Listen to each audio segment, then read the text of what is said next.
Throughout the history of Five Nights at Freddy's, there has always been the main band and usually some goofy or creepy side acts to go along with them.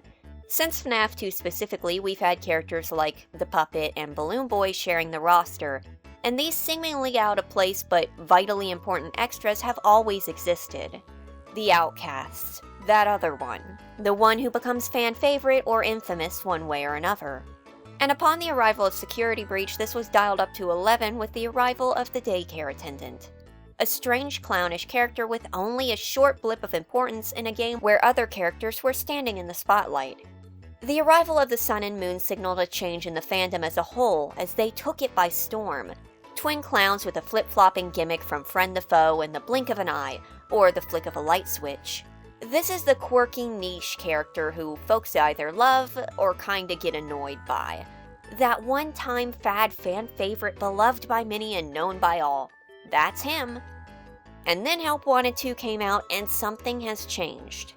What we are going to get into is one of the strangest turnarounds I have ever seen from a character, and I don't mean in popularity and reception, I mean in who they are and what their role in the games is. So, who is the Daycare Attendant? The Daycare Attendant is an animatronic who tends to the younger children in the Superstar Daycare, and he is comprised of two personas, the bouncy and happy Sun and the creepy and uncanny Moon. Sun tends to the children when the lights are on, but when they dim for nap time, he switches into his Moon form. Sun is an anxious, somewhat bossy, but attentive caretaker who is depicted as watching children like a hawk. But Moon is something much harsher, cackling threateningly and, well, directly threatening to punish naughty children. Notes in Security Breach about the daycare suggest that children are afraid of nap time, but might also be afraid of Sun too, as one child wets the bed when the lights are left on. This could be due to Sun's overbearing enthusiasm, something that is going to come up when we deep dive into deconstructing his personality. So, Sun's the good one and Moon's the bad one, right? Well, if I may jump ahead, Ruin says some interesting things about the daycare, coming from Cassie herself, the main character. Through looking at her comments, we learn that she spent a lot of time in the daycare and that nap times were peaceful and safe. She says, and I quote, under the AR Sun Plush description, I used to have so much fun in the daycare. And under the AR Moon Plush description, I never slept better than I did in the daycare. This, along with some of the branding depicting Moon as being sweet and having a completely different eye color, tells us that there was a time long ago when the daycare wasn't like this. When nap time wasn't a time to be feared and Moon wasn't this. Like many things we are going to go over covering these two, this along with the reason for the change is pretty much confirmed in Help Wanted 2, but I will get to that later. Let's get back to the daycare attendant's place in the Pizzaplex for a moment. While the daycare attendant is an absolutely vital part of the Pizzaplex, they're not exactly treated like such. For example, instead of having a green room like the Glamrocks, the daycare attendant's room is a little loft hidden behind a balcony overlooking the daycare. The room is a mess, dirty and cluttered, with broken staff bots and collected toys scattered about, along with a small secret room that has a collection of objects and trinkets, and a secret arcade game, Balloon World, which I will get to in just a second. The two have the compulsion to clean the daycare and will snatch up any tipped-over barrels that get knocked over even when chasing someone, but that programmed obsessiveness does not spread up here, explaining why the daycare is largely spick and span, and this loft has cobwebs so thick they look like stretched white cheese.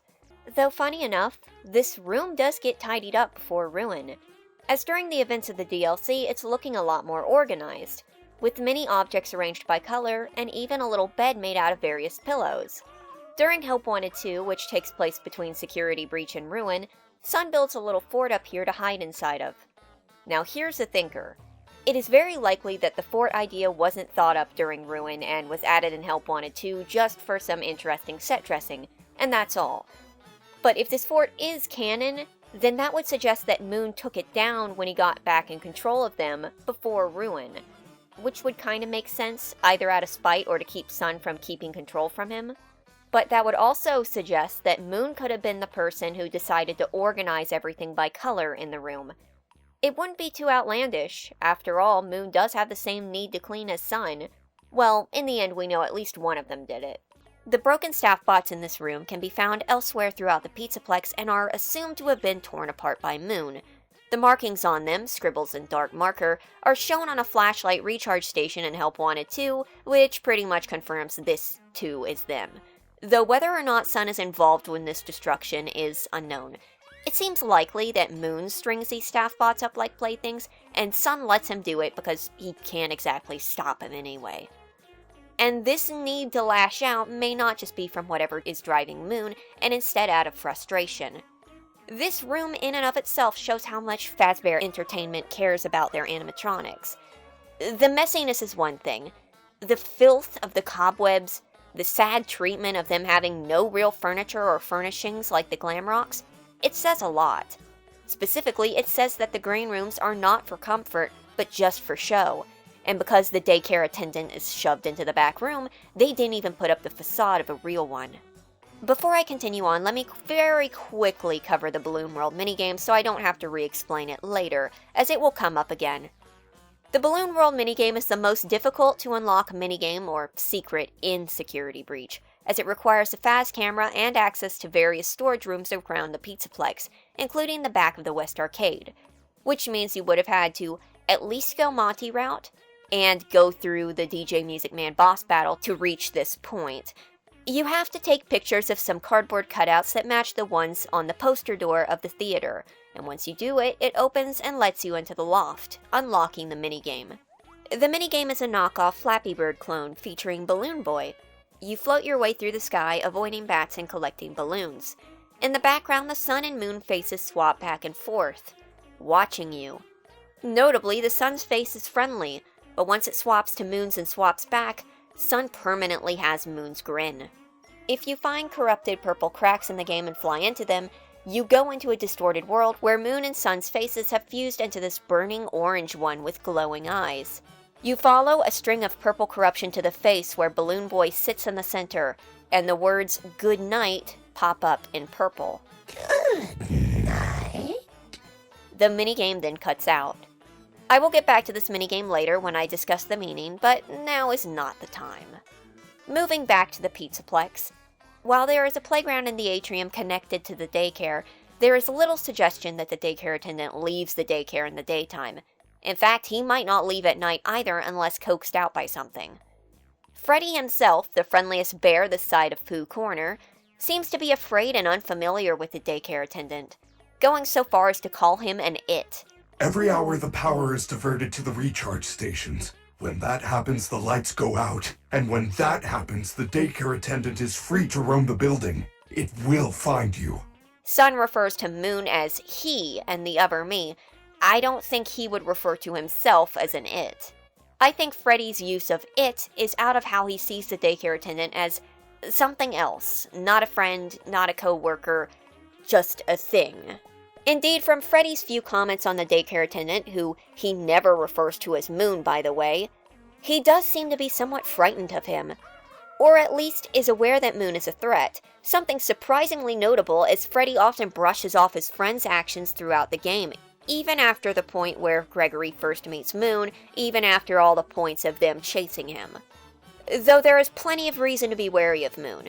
Moon is capable of dragging Freddy around rather easily. That's scary for something that can do spontaneous barrel rolls.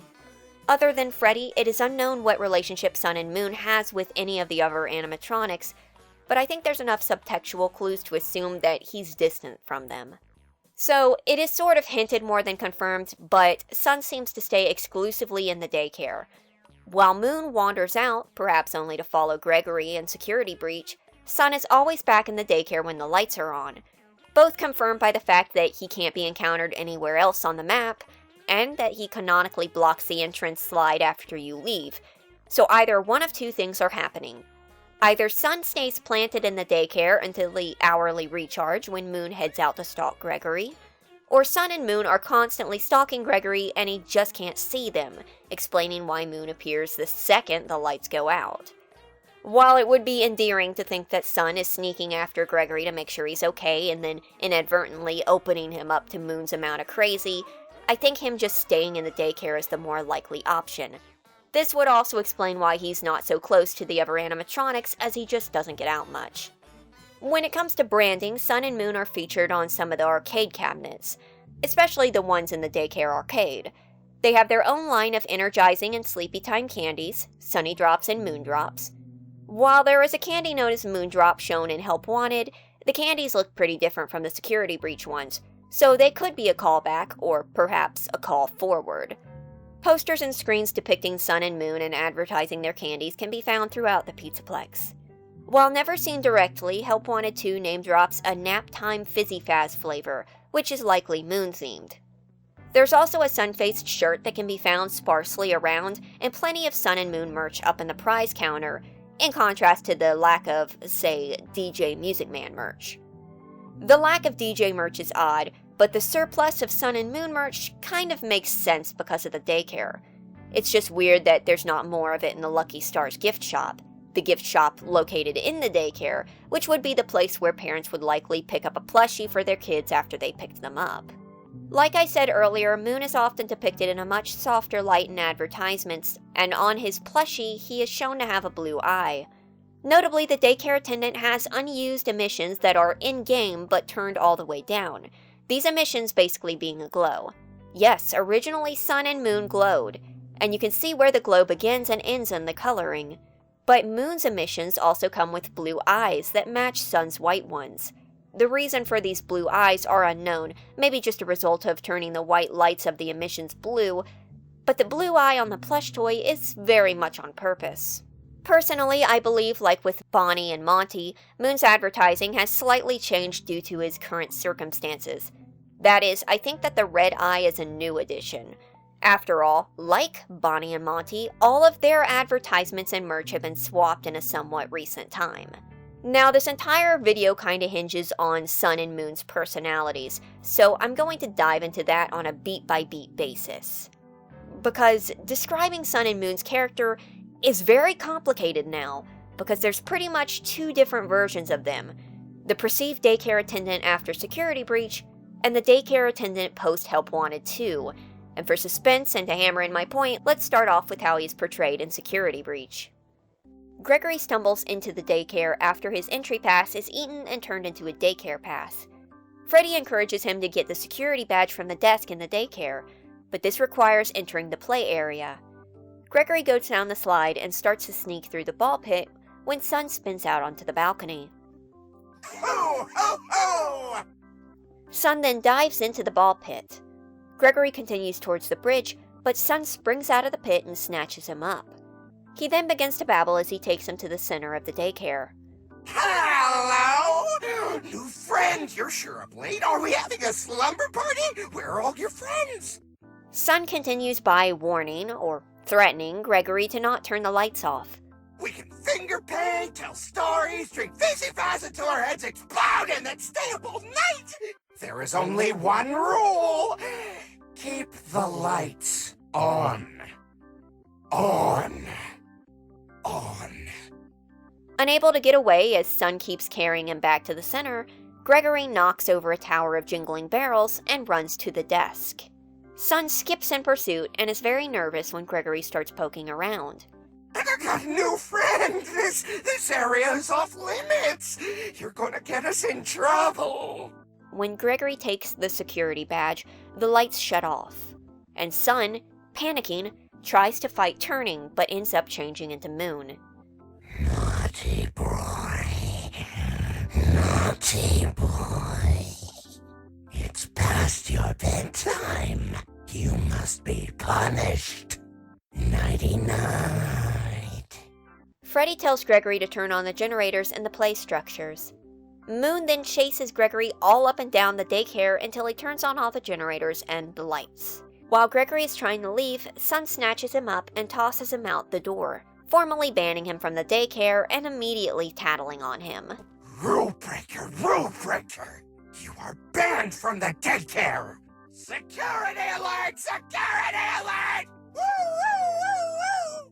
And that is pretty much the end of Sun's contributions. If you try to return through the slide, Sun blocks you from coming through. Moon continues to hunt you as a relatively non-threat, all things considered. He appears hourly and you must run to a recharge station to escape him. Most of the times, the recharge stations are within sight, so if not for Moon's ability to teleport so readily, a mechanic not story canon, he would virtually do nothing at all.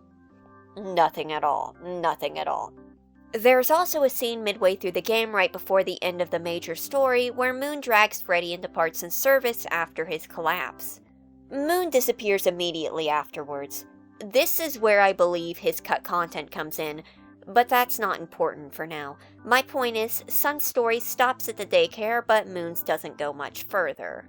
But even with these short appearances, Sun and Moon gained a quick cult following. Sun's assumedly cheery and sweet demeanor, his anxious tics, and Moon's general menace made these jesters catch the eye of many, to the point where they got their own fandom subgenre in the form of Daycare AUs, or alternate universes. And it's no wonder, really. Sun and Moon are very quirky and certainly eye-catching. Especially dear Sun, a happy and playful ball of energy and nerves, a big kid looking to caretake and love, and was just so startled by Gregory's bad behavior that he went against his usual patience and friendly demeanor and banned him from the daycare. But that's not him. Sweet, anxiety-ridden, goofy, that's our Sun. But that's not Sun. That is just what a lot of folks assumed Sun was because of our short encounter. But the truth is we didn't really know Sun much at all, even though it was all laid out for us in this one encounter. All the signs were there. It's time for us to look at Sun's real personality, and we needn't look further than Help Wanted 2 to fill in the gaps.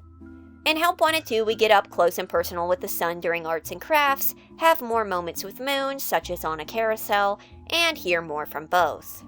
And if you've seen these levels, then you probably realize that there were dozens of little red flags and security breach that we weren't able to pick up on, because, again, our time with him was so limited. And maybe because we didn't want to see them, though to be fair, it would have been looking between the lines. Let's look back at Sun's encounter with Gregory. First of all, Sun pretty much manhandles the situation. He snatches up the first kid who comes in, bombards them, threatens them, and then won't let them leave this tiny area, not even trusting them enough to let them go play on the playground. At the time, this seemed like Sun was just being overprotective. But as of Help Wanted 2, we now know that Sun is actually a control freak. You're just in time for arts and crafts. Now you just sit right there and don't move. I'll go fetch whatever materials you need, okay? Maybe it's because of his nerves, maybe stress, but Sun simply must have control of any given situation.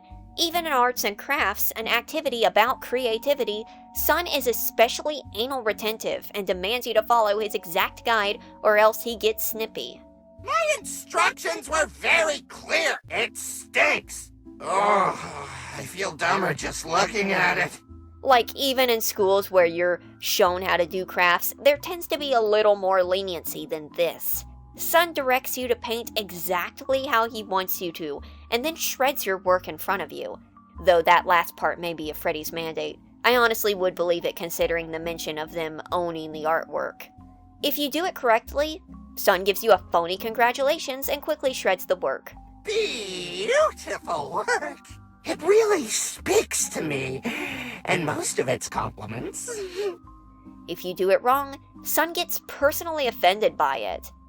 Be creative on your own time. We are making art. Make it look like that. He must be so proud of his green Freddy. In practice, Sun is not just all positivity. That sort of feigned happiness would make a lot of sense, but it's not just that. Sun actively slides in backhanded compliments and smarmy little remarks in a phony, nice tone. The whole thing is one happy little accident. Oh, that was only funny the first few times. And suddenly, Sun's behavior in security breach is a lot more disingenuous, in hindsight. Heck, the shocking thing being that if these lines are anything to go off of, if Sun is regularly behaving like he does in arts and crafts, then he was being notably friendly with Gregory. No wonder he's named Sun, because he's a giant gaslighter full of hot air. In Security Breach, we also got a glimpse of Sun's childish pettiness and general fussiness. He tells Gregory to not turn the lights out. Gregory accidentally turns them out. Moon chases him, and then Sun, The caretaker of young children, who treats Gregory like a young child, throws him out and calls security. And before you ask, it is very likely from what Help Wanted 2 says that Son's aware of some of what's going on. Even if he's not, he doesn't even check on Gregory to make sure he's okay. He's angry, he loses his temper, and he throws him out. And as we see in his arts and crafts demeanor, it doesn't take much to get him to that point. Even so much as accidentally dropping something gets him huffy and impatient. And you can say it's because time is an issue. I don't care if it's an issue. It's not always him fussing over time, it's mostly getting fussy over you wasting his time, if you catch my drift. All of this is revealed in Help Wanted 2, and it is there that we see what Son really thinks about his situation. That is the end of my instruction. If I had been programmed with the knowledge to fix it, it would have already been done. Oh, don't eat the crafts. That is how you get ulcers. Oh, you are banned from the daycare. So bad. I should turn off the lights myself. There he is. That is the real Son. On the surface, Son is a friendly and playful cartoonish fellow who loves playing with kids and taking care of them. But under that, Son is something a lot more human. He's not just anxious, he's frustrated, he's restricted, he's bossy and childish. He's flawed, and I don't mean flawed in a cute way, or flawed so much that you allow the issues to mediate some of their responsibility in their behavior. Oh no, Son is not mindlessly eating, he's not groveling in a mirror. Son is aware, and he is way more aware than we gave him credit for. The common belief for Son was that he was a childish dreamer in an adult body, a scattered and hyperactive fellow with plenty of colorful hobbies, who is happy to be a playmate for any child. But no, maybe that was a Son from a long time ago, like how Moon used to be friendly, maybe Son used to like his job. But this gas giant is burning out. This one-man daycare isn't taking it very well. And that's when the truth comes out. Son is not the bouncy buddy boy that we thought he was. Son is not SpongeBob. He's Squidward. And no, this isn't a joke. Son is like especially Squidward. From the art thing, to the fed up with the job thing, to the occasionally happy or feigning happiness before the blast slides through. You call that art? Get good. Son is Squidward. And you know what they say, and nobody wants to be a Squidward. Being a Squidward is the best thing to ever happen to Son. I know it seems like I just spent the last 10 minutes going off about how mean Son is, but let me tell you, I love this. I love the fire. I love the texture. I love that he's not just a caricature and has so much more to him. Awareness, aliveness, and an amount of abrasiveness that somehow turns around and makes him even more endearing than if he was just some blissfully unaware kiddie cartoon. And don't get me wrong, I really was all for those beliefs and interpretations of Son and Moon. I loved them.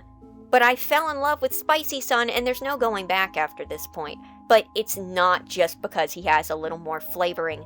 There's way more to this than that. Such as the reason that Son is acting like this. The reason for his behavior is that Son is burning out. So as I've mentioned a few times, the Glamrock animatronics each have their own fatal flaw, which is connected directly to their upgrade. Chica's eating and voice box, Roxy's vanity in her eyes, even the cut shattered Freddy segment with Freddy's heart and trusting nature, and his chest cavity and stomach hatch torn apart by his bandmates. The Daycare Attendant too has one of these fatal flaws, and shockingly, he might have an upgrade. Remember earlier when I mentioned that I thought there was a Cut Moon encounter or boss fight?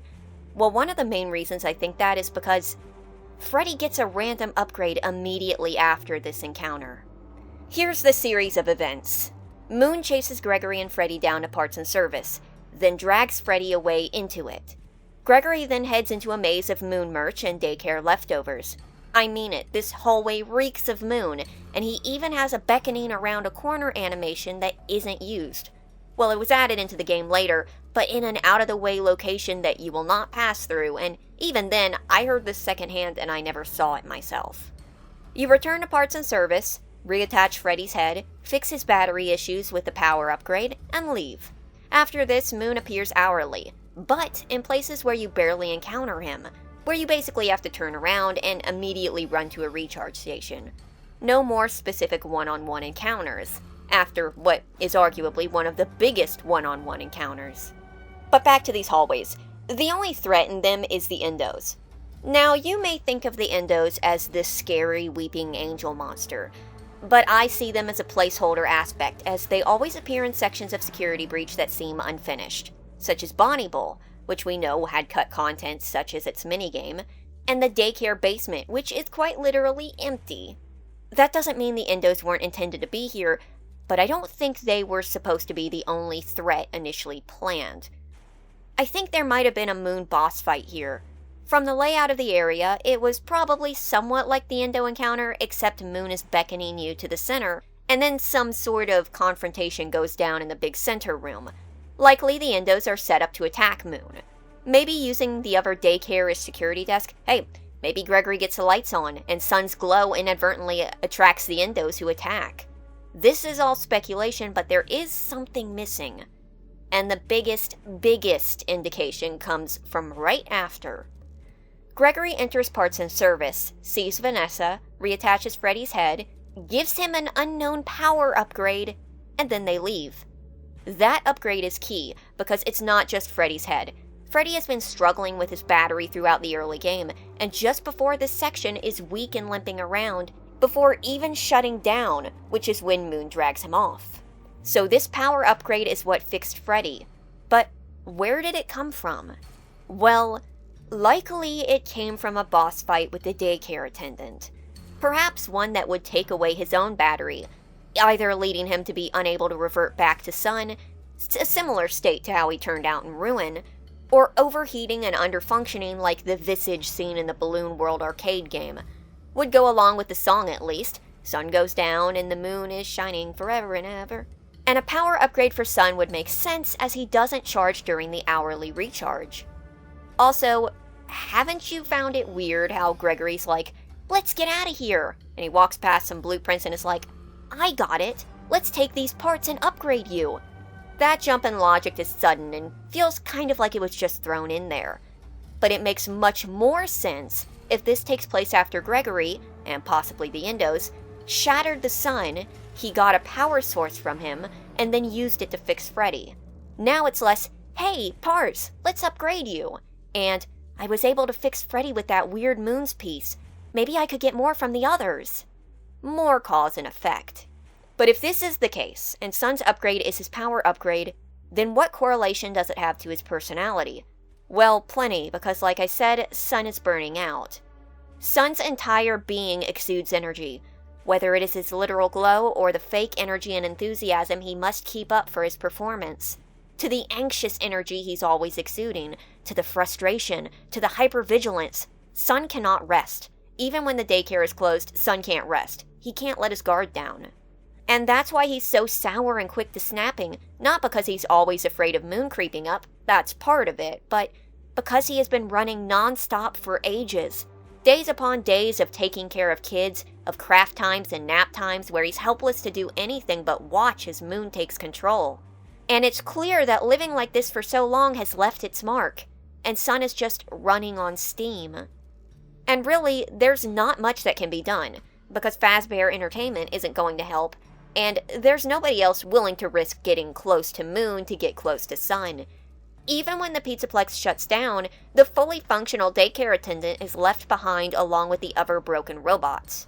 While it makes sense that the DJ wasn't moved, as he is so big it would probably cost a bundle just to get him out the door, Sun and Moon are capable of being led right out.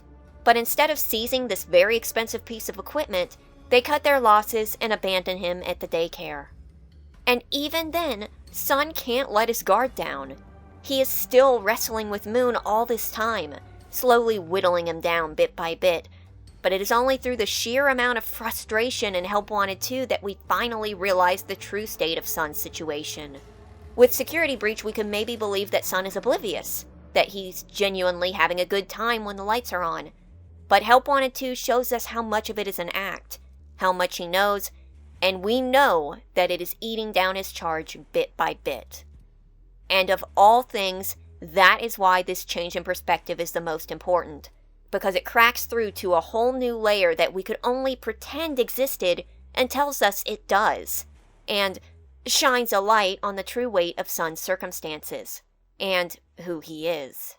So, there's a lot of folks joking about Sassy Sun and all that, but I haven't seen really anyone discussing the fact that Help Wanted 2's portrayal of the daycare attendant has wider-reaching implications than that. This is not just like a change of a few personality traits. This retroactively changes the daycare attendant from the core.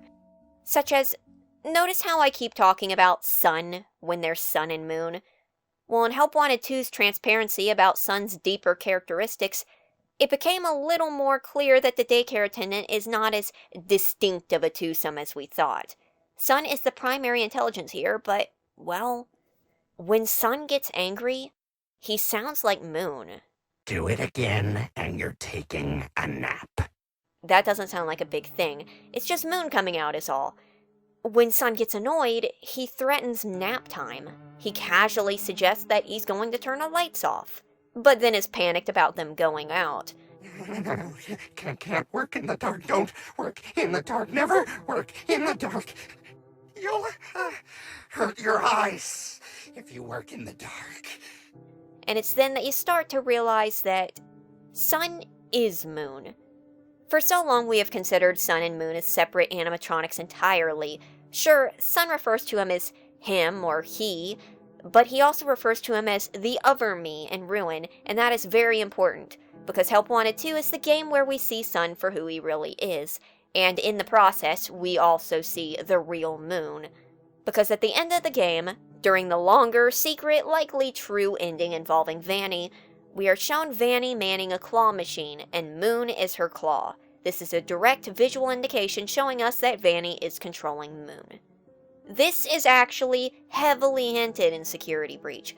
From Moon having glitch traps beckoning animation, to the Balloon World minigame showing Sun and Moon infected by a purple glitchy umbilical cord, to Vanny's bed having moon stars, and being beside the only other copy of Balloon World that I am aware of, to Moon being the source of the destroyed staff bots in the secret rooms, and yes, we have enough evidence in his room in Help 1 and 2 to show us that it's the same kind of damage. Then there's the whole thing about possession and red eyes. In the Security Breach trailer, the animatronics are shown with red eyes as they're being possessed. Monty is shown with red eyes in his boss battle, and I mean red dots in his eyes, not just irises. The staff bots who Vanny controls also have these red glowing eyes, as does Vanny herself, who is possessed. And so does Moon. Suddenly, the blue eye in the plush is a lot more interesting, isn't it? And if we didn't need any more hints, there is a new variation of the daycare attendant known as Jacko Moon, introduced in Help Wanted 2. He looks just like another Halloween-themed animatronic, but, well, except that he is definitely the design from Balloon World, probably reused in this new form, but he is shown surrounded by purple glitches and wireframes throughout one of his minigames, this purple texturing also being shown around Glitch Trap. Before it was a maybe, now it's a clear reveal. The daycare attendant is being controlled directly by Vanny and Glitch Trap. And it's when we compare this to Vanny herself and the situation with Vanessa that we come to a surprising finding. Moon is not Evil Sun. He is his possessed corruption. Moon is to Sun as Vanny is to Vanessa. And this is even more clear by the fact that Vanny and Moon act very alike. And even Vanessa and Sun act alike. Are you hungry? I can help. Come on, kid! I don't have all night! Ugh, I hate kids. Like Vanessa and Vanny are the same person, so are Sun and Moon. They are not two separate personalities, to an extent, I mean. It's just daycare attendant and daycare attendant under the effects of something else. If there was another distinct personality, it's long gone now. Unfortunately, even when Vanessa is able to break free and escape the control of her captor, assumedly, the daycare attendant is not so easily freed. Either still under the control of Vanny or still warped with lingering corruption, Sun and Moon are left to linger in the daycare after the quote-unquote earthquake and abandonment of the Pizzaplex. Left behind not because of their broken state, as they weren't broken yet, but likely because of their liability. In the unknown amount of time between Security Breach and Ruin, the daycare collapses in and the daycare attendant becomes damaged. His face half broken, his clothes torn, he loses a foot, and with the power out, Sun is forced to huddle under small sections of lights powered by generators to keep control. He's not joking about turning the lights out anymore. In Help Wanted 2, we get to see his loft once more, where he hides in his little fort under a direct light, shivering and trembling with dread. It's another arts and crafts level, but the shattered sun allows us to make some art, if only to get rid of us. You shouldn't be here. Please, just leave me alone. You can make crafts, but then you need to go. I'm perfectly fine where I am. It's better this way. It's safer this way. When we are done, he checks the work, almost compulsively, and then gives a relatively dry compliment. A sort of, "That's good. You done yet?" comment. Good job, great. Put it on the fridge. Get out! Halfway through the level, the lights flicker and go out. Sun is panicked, but soon Moon comes out and you have to ward him off with a flashlight as you finish up. Funny enough, but I think this level in hindsight shows us the best example that Moon is not all there. He has absolutely zero awareness or concern for his situation. The switch flips and he's on the hunt, saying the same lines, moving the same way, with the only deviation being in the small glimpses we get in Ruin. During Ruin, Cassie enters the daycare and confronts the same shattered Sun and Moon, except Moon is in control this time and she can only communicate with Sun when the mask is on. He instructs her to turn the lights on and reboot them, then flies off and parks himself on top of a play structure as Cassie goes to turn on the generators. It is as these lights come on that we see the first example of Moon having any kind of awareness. When Moon is in pain, when the light is directly above him, he shrieks and yells. He screams, "No, Sun," and says that the light hurts. It won't work. Take your nap. No more sun. Naughty, naughty. Make it stop. The light makes us hurt. Grind, grind, grinding gears inside my head. We can't move. Error, error. Now, the flashlight didn't used to hurt Moon. Low light didn't bother him either, so this could be because of his broken state. But the fact that Moon recognizes Sun and doesn't want to revert into him, fighting like Sun had, is telling. It's almost like they're splitting even further apart. We even get a glimpse of what it's like when Moon's in control from Sun's point of view. As Cassie passes through the daycare trying to turn the lights on, Sun and Moon are fighting for control. We even get a glimpse of what it's like when Moon's in control from Sun's point of view, as while Cassie is passing through looking for the generators, while she has the mask on, we can hear Sun crying and singing a dismal song. Nap time, nap time. No crafts or treats to share. Nap time, nap time. The googly eyes just stare. Play, clay, all is crumbled dry. Spell tempers and glues. No laughs, no crafts, just go away. No more sun here. This, along with the whole seeing him during the mask thing, seems to show us that Sun is always aware and watching. And that's actually pretty sad. Eventually, Cassie gets the lights on and goes up to reboot the daycare attendant with her Faz wrench. He shuts down and restarts, and awakens not as Sun or Moon, but as the Eclipse, a semi-combination of both if the lighting is any indication. Unlike Sun and Moon's various shades of abrasiveness, Eclipse is, in the short time we see him, soft-spoken and gentle. He warns Cassie in quiet, patient tones. Happy birthday! Warning, warning! Child in danger! Safety mode active.